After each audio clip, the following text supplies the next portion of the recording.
और आपने पहली एंट्रेंस के ऊपर ही उसको इनसिक्योर किया है। आपने पहली दाखिले पे उसको मिजाज दिखाया है। आपने अपनी वडो रखी है अपने दाखिले में उसके साथ। आपने नाक का इशू बनाया अपनी मार्केटिंग के अंदर। आपने पहले उसकी इज्जत नफ्स मुजरू कर दी है। आपने पहले उसकी गुर्बत का मजाक उड़ा दिया है। एक आदमी तुमसे उकता चुका है, तुम्हें इस्तेमाल कर चुका है, तुमसे मजे लूट चुका है, तुम्हारा माल खा चुका है, जलालत दिखा चुका है और अपनी रफाकत निपटा चुका है, कमजरफी का अब आला मुजाहरा कर रहा है और महफिल को लूट चुका है, रिसोर्सेज बर्बाद कर चुका हुआ है, मुनाफकतें कर चुका है और अब उसने निकलना है तुझे छोड़ के। ये तारीख है तेरे उसके निकलने की। ये भी तेरा ही फन होगा कि उसको बांध के रखना है कि नहीं। ये कायद एक लीडर का बोझ यही होता है कि वो जानते बूझते भी सरों पे रखता है इन बोझों को, क्योंकि मसाइल हैं। लीडर अपनी वल्नरेबल पोजीशंस माशरे को नहीं दिखा सकता। लीडर अपने लूज एंड्स माशरे को नहीं दिखा सकता। लीडर अपने कमजोर धागे नहीं दिखा सकता माशरे को। लीडर अपने टूटे हुए नाते नहीं दिखा सकता दुश्मनों के आगे। नबी सल्लल्लाहु अलैहि वसल्लम के बारे में किसी ने हदीस है, आप ने फरमाया मेरा दुश्मन 1 महीने की मुसाफत पर जब होता है तो मेरा रोब उसके कलेजे में बैठ जाता है। ये ऐसे नहीं स्टैब्लिश किया आप सल्लल्लाहु अलैहि वसल्लम ने, वक्त लगाया आप सल्लल्लाहु अलैहि वसल्लम ने मेंटेन करने में। अबू सुफियान रदी अल्लाह अन्हु से जब हरकुल के कोर्ट में पूछा कैसा है तुम वो आदमी, कौन लोग हैं उसके फॉलोअर्स, खानदान उसका पीछे से कैसा है, कहीं बाप दादा तो बादशाह, वो पूरा चेक लिया जा रहा था आप सल्लल्लाहु अलैहि वसल्लम का। फारस ने भेजे वहां से लोग हजरत उमर से। हजरत उमर उस टाइम पर जब तीन बर्रे आजमों पे राज करने वाले थे, फारस से एम्बेसडर आया चेक करने के लिए। जब वो चेक करने आया तो देखा जी ना कोई किला है ना कोई गार्ड्स हैं। लोग इस तरह बता रहे हैं यूं जाएंगे तो वहां मिल जाएंगे। किसी बर्रे आजम का कोई बादशाह इस तरह मिलता है किसी को कि यूं जाएंगे और यूं मिल जाएंगे।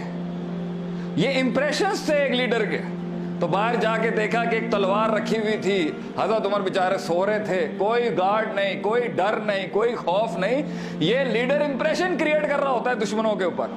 तो उसने लिखा फिर फारस के किंग को, कानू रुहबानन फिल लैल व फुरसानन फिन नहार। ये रात के राहिब हैं, they are monks in the night, और दिन के घोड़सवार हैं कि जब वो तेरे घर आएंगे तो एंट्रेंस से ही एक धाप बैठी होगी इसके ऊपर। फिर पहले 10 कदमों में तूने क्या डिस्प्ले करना है जिससे वो धाप 40 पे चली जाएगी।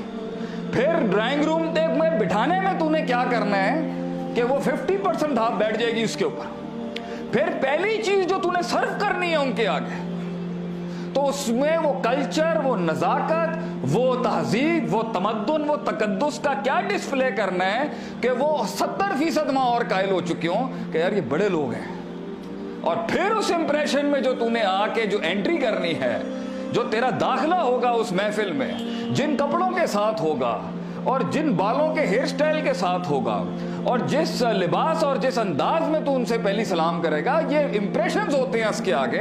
और फिर 80% जब वो पहले ही इश्क में डूब चुका होता है, फिर जो पहला जुमला है वो last nail in the coffin होता है।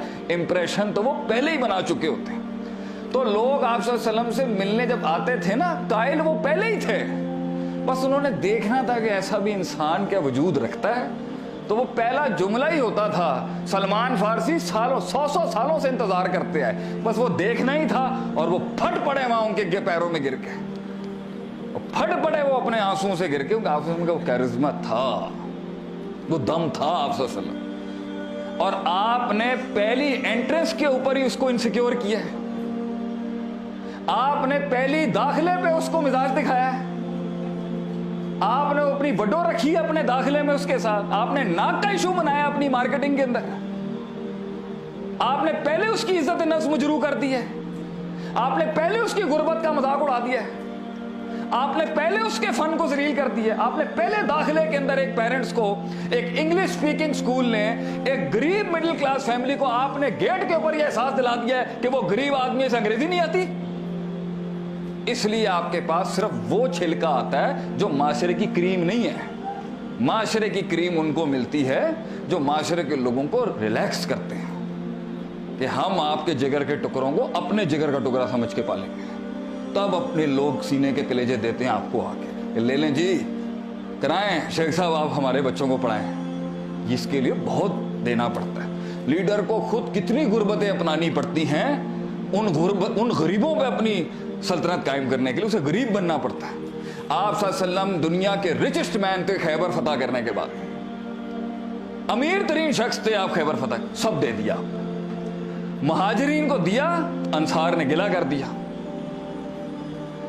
कि हमने आपके साथ जंगें लड़ी हैं या रसूलुल्लाह, आपको तो मक्के वालों ने देखे, हमने आपसे प्यार किया, हम आपके लब्बैक थे, हम खड़े थे, हमने अपने घर दे दिए महाजरों को, बीवियां थी, 2 थी, तलाक देने की बात कर दी, एक आप रख लें, हमने तो अपनी जानें दे दी आपके ऊपर, आप हिजरत करके।